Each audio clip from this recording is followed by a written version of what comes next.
할렐루야. 밤새 평안히 주무셨습니까? 이제 날씨가 확연히 추위를 느끼는 그런 늦가을에 접어들었습니다. 감기 걸리지 않도록 조심하시길 바랍니다. 오늘은 시편 24편 1절로 10절의 말씀을 가지고 성산에 오를 자라는 주제로 묵상한 것을 나눠봅니다.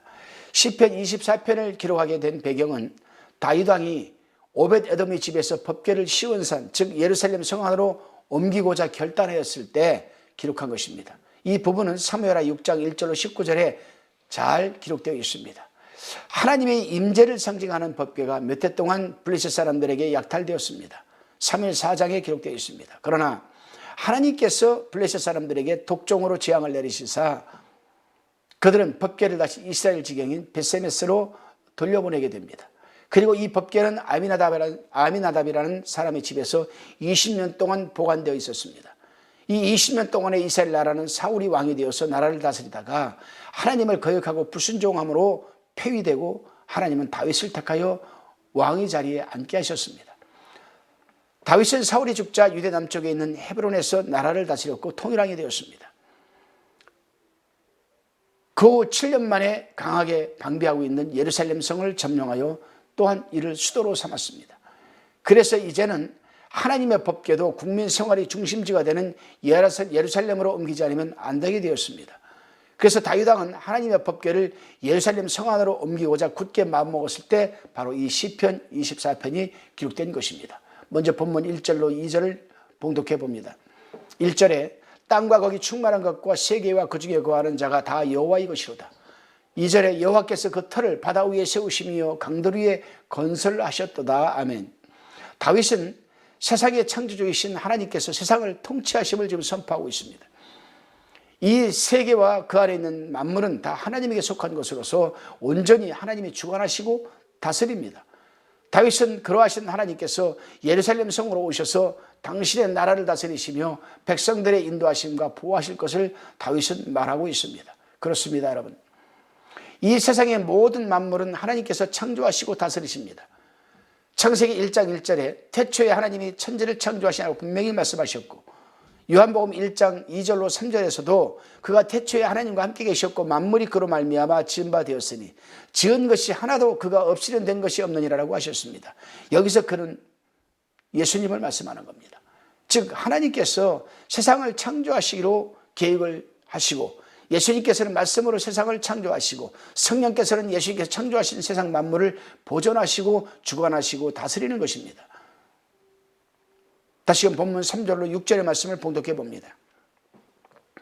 여호와의 산에 오를 자 누구며 그 거룩한 곳에 설 자가 누군고 곧 손이 깨끗하며 마음이 청결하며 뜻을 허탄한 데 두지 아니하며 거짓 맹세치 아니하는 자로다. 5절에 저는 여호와께서 복을 받고 구원의 하나님의 의를 얻으리니 6절에 이는 여호와를 찾는 족속이요 야곱이 하나님의 얼굴을 구하는 자로다. 이제 다윗은 세상을 창조하시고 다스리시는 위대하신 하나님 도성인 예루살렘 안에서 살아갈 수 있는 자의 자격에 대해서 지금 피력하고 있습니다. 그 자격은 손이 깨끗한 자, 마음이 청결한 자, 뜻을 허탄한 데 두지 않는 자, 거짓 맹세치 않는 자라야 하나님의 도성인 예루살렘 성 안에서 살 수가 있다는 겁니다. 그렇습니다, 여러분.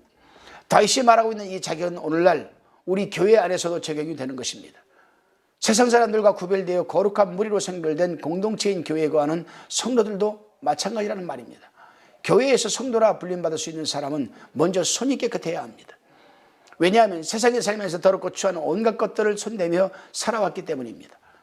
그래서 예수님께서는 십자가에 못 박으실 때 그 더러운 우리의 손을 씻어주시고 성별해 주시기 위해서 손에 대못을 박히고 피를 흘리신 것 아니겠습니까? 다음으로 마음이 청결해야 합니다. 오직 하나님 한 분만으로 섬기는 청결한 마음이 되어야 합니다. 그래서 세상 온갖 것으로 가득 채워진 더럽고 추한 우리의 마음을 청결하게 해주시기 위해서 예수님께서 십자가에서 창으로 옆구리를 칠려 피를 흘려주신 겁니다. 다음으로 뜻을 허탄한 곳에 두지 말아야 합니다.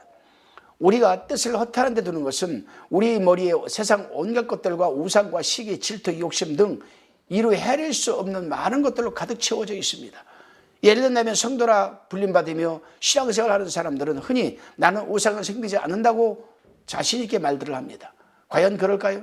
사도 바울은 그렇게 자신하고 있는 골로새 교회 성도들에게 편지하기를 그러므로 땅에 있는 지체를 죽이라. 곧 음란과 부정과 사욕과 악한 정욕과 탐심이니 탐심은 우상 숭배니라라고 골로새서 3장 5절에서 지금 말하고 있습니다. 우리는 거짓 맹세, 음란, 부정, 사욕, 악한 정욕, 탐심이 없을까요? 바울은 탐심, 즉 욕심도 우상 숭배라고 지금 지적하고 있습니다. 그렇습니다. 우리 하나님의 사람들은 이러한 것들을 온 힘을 다하여서 절제하고 하나하나 소멸해 나가는 성도가 바로 하나님의 도성인 교회에 거할 수 있는 자격이 있으며 하나님의 관계가 바로 세워지는 것 아니겠습니까? 다시금 7절로 10절의 말씀입니다. 7절에 보니까 문들아 너희 머리를 들지어다. 영원한 문들아 들릴지어다. 영광의 왕에 들어가시리로다. 영광의 왕이 누시뇨 강하고 능한 여호와시요 전쟁에 능한 여호와시로다. 문들아 너희 머리를 들지어다. 영원한 문들아 돌릴지어다. 영광의 왕이 들어가시리로다. 영광의 왕이 누시뇨 만군의 여호와께서 곧 영광의 왕이시로다. 셀라. 본문 7절로 10절의 말씀은 우리가 자주 부르시는 가스펠송 중에 문들아 머리들아 이 가사말이기도 합니다. 문들아 머리 들어라. 이 찬양시는 백성들이 서로 번갈아 부르면서 화답하는 그런 형식의 찬양시로서 한 무리가 성문 안에서 부르면 화답해서 한 무리가 성문 밖에서 부르는 겁니다. 다시 말해서 선두에 법궤를 맨 무리가 성문 앞에 이르러서 성문아 열라고 외칩니다. 문들아 너희 머리를 들지어다. 영원한 문들아 들릴지어다. 평강의 왕이 들어가시리로다.